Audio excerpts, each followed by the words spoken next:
Hey up everyone, welcome back to the Rugby League History channel. Today on the channel I'll be doing the 2024 Neville Glover Award.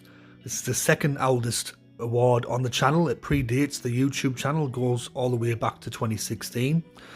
Now the Neville Glover Award is awarded to the player who has the biggest bomb try in the final series, and it's named after the former Parramatta and Penrith winger Neville Glover.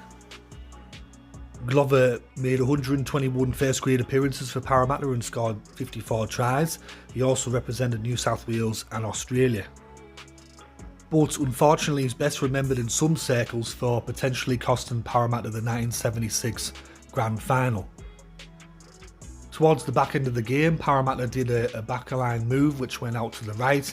It went through the hands and it found its way out to John Moran, I believe, and he drew and passed, and it looked for all money that Neville Glover was going to crash over in the corner, but he dropped the ball over the line. Now some people say the pass might have been a bit harsh, some people blame Glover, but as a result, ever since then, a lot of people just remember Neville Glover for that very one reason. Of course, Manly would go on to win that grand final by a very narrow margin, and a few people still blame Glover to this day over the fact that he bombed a try in the corner, but I'll let you be the judge on that one. As for the award itself, the man himself, Neville Glover, knows of this award. He said that it's quite funny, and he says that he constantly gets reminded about the grand final. Even to this day, even nearly 50 years later, he still gets people making jokes about it, so I'm pretty sure he's okay with this award, and anyway, we'll crack on with the rest of the video. Now, normally with the Neville Glover Award, every year there's plenty of nominations because there's a lot of bomb tries in the final series. However, this year, there's really only the one bomb try that I saw during the entire final series that really cost the team potentially the game. So, as there's only one nomination, there can only be one winner. So, the winner of the 2024 Neville Glover Award is Kalyn Ponga and Dane Gagai. And this occurred during the 2024 elimination final between North Queensland and Newcastle. The scores were locked at 16-all. There was just under 10 minutes to go. Kalyn Ponga made a break down the right hand side. He had the fullback to beat. He drew and passed the fullback, and he passed the ball to Dane Gagai. However, the pass weren't that great, but Dane Gagai dropped it cold. And that was the moment. If Dane Gagai catches that ball, then Newcastle could have potentially had a 22 points to 16 lead with just under 10 minutes to go. However, as we all know, North Queensland won that match in the end and eliminated Newcastle from the final series. Now, some people will blame Kalyn Ponga only, saying, well, the pass weren't that great. Some people will blame Dane Gagai, saying, well, he still should have caught that. I'll let you be the judge. I think that they're both equally to blame. It weren't the best pass, but still, I think with the experience that Dane Gagai has, he still should have caught that ball. So, yeah, a massive bomb try, and I think one that both of these players will never forget. So, as we do every year, we go back over the honour roll for the Neville Glover Award, and the inaugural winner in 2016 were Edric Lee. He's also the only player on this list that has won both the Paul Carriage Award and the Neville Glover Award in the same year. In 2017, the award was given to Siliasi Vunivalu for a bomb try that he did in the 2017 preliminary final against Brisbane. In 2018, we had Shaun Johnson for his bomb try in the elimination final against Penrith.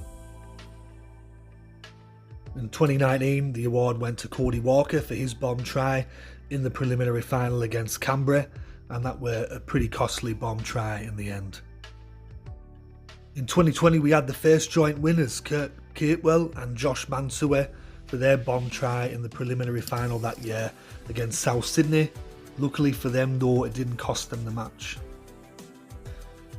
2021, who can forget this one? Patrick Herbert in the elimination final against Eastern Suburbs.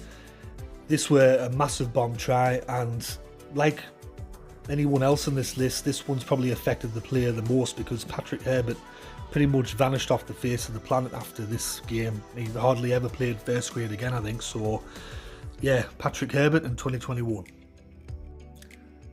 In 2022 we had Micah Sivo in the grand final that year against Penrith. This happened in the second half. Micah Sivo dropped the ball over the line. Not saying that Parramatta would have won the game, but there was still plenty of time left in that match, and I think that pretty much killed any chance of a Parramatta comeback.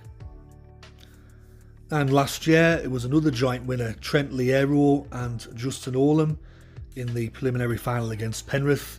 Melbourne took an early lead in that game, and then there was a chance for Melbourne to make it potentially 10-0, but both Trent Liero and Justin Olam bombed that try, and that pretty much killed the momentum that Melbourne had early in that game, and Penrith came back and just never looked like they were going to lose.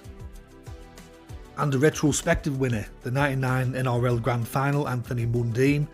St George had a 14-0 lead going into half-time there, or 16-0 I think. Second half, St George was still in control. The ball went out to the left-hand side. Anthony Mundine had two players unmarked on his left. He elected to go alone, and he dropped the ball over the line. And that were a turning point in the game. Obviously, as we all know, Melbourne came back, but if Mundine scores there, it's 18-0, 20-0, and that's pretty much game over. So thanks for that one. But anyway, that's the retrospective winner of this award. So that concludes the 2024 Neville Glover Award. It goes to Caelan Ponga and Dane Gagai. Once again, thanks to everyone that has watched this video and everyone that has supported the channel. Now, I know there's going to be people out there that are going to go, you're a fucking idiot, and why the fuck are you doing this, and it's all daft, and you're just taking the piss out of Glover and all this capering. It happens every year. Look, it's not a malicious thing. It's got nothing against Neville Glover as a person. Glover was a good player for Parramatta, and before growth and that came on the scene, he was probably one of the best wingers that Parramatta's ever had. So yeah, it's just a bit of fun.